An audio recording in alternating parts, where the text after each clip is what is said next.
Hello friends, আজ বানাবো ডিম আর আলুর পকোড়া। তার জন্য আমি আলুটা গ্রেট করে নিলাম। এরপরে জলে দিয়ে ভালোভাবে ধুয়ে নেব। এরপরে হলুদ, পেঁয়াজ, নুন, লঙ্কা গুঁড়ো, একটু সামান্য জিরে দিয়ে দিলাম। এখানে রোল ময়দা দিলাম আর একটি ডিম দিলাম।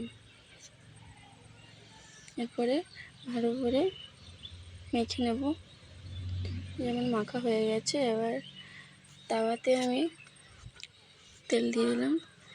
এরপরে আমি হাত দিয়ে ভালোভাবে গোল গোল করে নেব। একদিকটা হয়ে গেছে, এবার আমি উল্টে নিলাম। সবগুলোই হয়ে গেছে। ভিডিওটি ভালো লাগলে অবশ্যই লাইক, কমেন্ট এন্ড শেয়ার।